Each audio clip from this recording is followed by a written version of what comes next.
Hey, what's up guys, welcome back to a new video. Today I'll be giving you a short guide to armor buffs and debuffs in Lost Light. The aim of this video is to give newer players to learn more about the game, and hopefully by the end of this video you would learn a thing or two about which armor pieces are worth using during your raids. Before we do hop in, make sure to drop a like on this video so that it reaches more newer Lost Light players, and to stay updated with everything Lost Light, please consider subscribing. First off, we'll start with the helmets. These are vital pieces as they are your only line of defense against any headshot damage, which at many cases are very fatal, and as easily observed, the higher tier of the helmet, the better defensive stat it has. And here are the buffs and debuffs available for each specific helmet. Let's start with the Flash Guard buff, which significantly reduces the effect of flash and stun effects when equipped. The buff is applied to the 4S and 5S helmets. The Flash Guard buff comes in two levels, where interestingly, the higher level of Flash Guard level 2, is applied to the 4S helmet, and the Flash Guard level 1 is applied to the 5S helmet. It falls to your decision and or preference if you want to settle for less headshot defense but more flash and stun resistance, or more headshot defense but more vulnerable to flashing and getting stunned. This helmet is a good countermeasure against any players that are utilizing the auto hunt feature from the pet Morningstar or the pet Alice, as the effects of stun and flash will only last a split second. Next up is the poison immunity buff.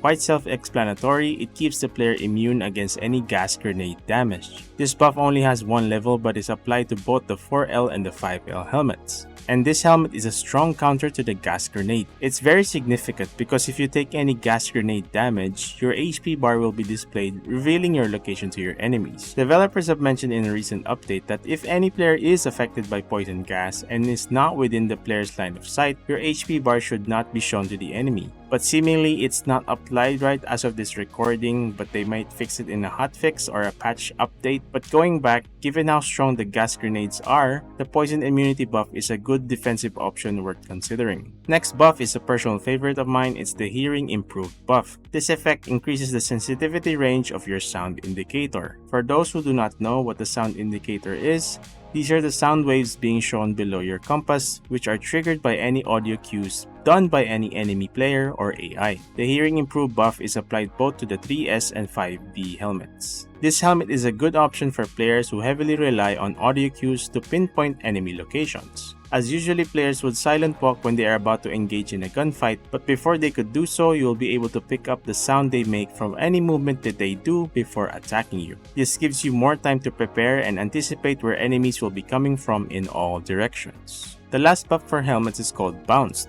but it seems to be the same effect as the Ricochet buff in armor pieces, which we'll get into later.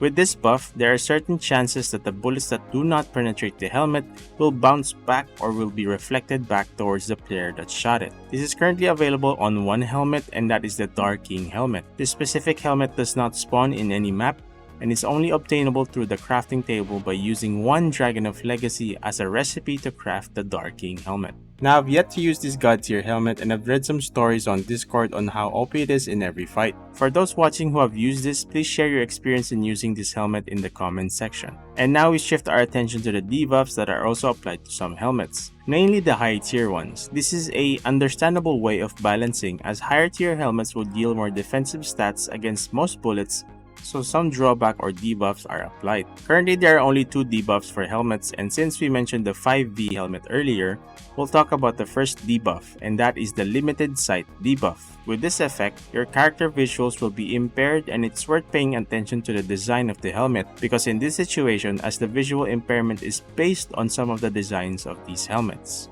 To give you a better idea, these are the helmets that have these debuffs. These are the 5B, 6L, 6S, and the Dark King helmet. The factor of having your sight be physically impaired by the helmet visor or the overall structure of the face hole plays into the immersion or the realism aspect of the game. Yes, there's still a bit of realism in this game sometimes. And as discussed earlier, when I mentioned balancing, I want to word it better, whereas it's a trade-off between convenience at the price of the strongest defense value. And the last debuff for helmets we will discuss is the hearing impaired buff. With this effect, the sound indicator will become less sensitive, making you unable to pick up enemy audio in your normal hearing range. The helmets that are affected by this debuff are the 6L, 6V, 6S, 6A, and the Dark King helmets. This comes in more of a trade-off between better defense at the cost of lesser enemy audio pickup. And now, since we've wrapped up on helmets, we will now jump our way towards body armors currently available in the game, and here are the listed buffs and debuffs that we will see.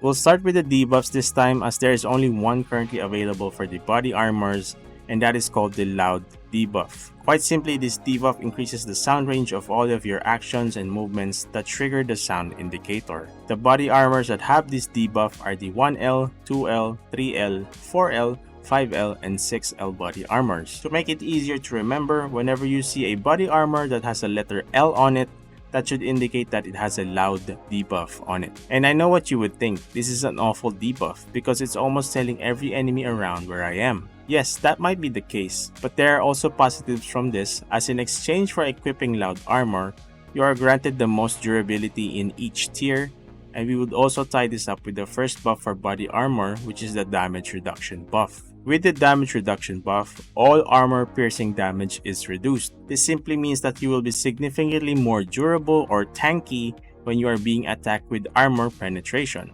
The body armors that have this buff are the 1L, 2L, 3L, 3V, 4L, 4V, 5L, 5V, 6L, and 6V armors. Given the high durability of these armors, and added that they have the damage reduction buff, these batch of body armors give the most defense in any situation. Next on the list for armor buffs is Ricochet. As mentioned earlier with the bounce buff on the Dark King helmet, the same applies to this specific buff. It may be a wording issue, but they practically do the same thing, whereas the bullets will be reflected towards the enemy shooter once they shoot you. And the armors that have these buff are the 1V and the 2V body armors. It's also worth taking note that the Ricochet buff has a cooldown of 30 seconds, which means you cannot fully abuse this buff and will only activate once per cooldown. And last but not the least, we have the Quiet buff, and the description of this buff is that any form of movement will not be detected by the sound indicator. Just to be clear, not triggering the sound indicator does not mean you cannot be physically heard by other players. It just negates the sound indicator's sound waves, but the sound effects of all of your movement and actions can still be heard by ear. The current body armors that have this buff are the 1A, 2A, 3A, 4A, 5A, 5RW, and 6A armors. As the same with the L series armor pieces, treat this one the same, whereas if the body armor has a letter A on it, it would have the Quiet buff on it. The higher tiered armors, namely the 4A, 5A, 5RW, and 6A, have alterations to their Quiet buff, where the 4A and the 5RW armors will not trigger the sound indicator with any movement the player makes.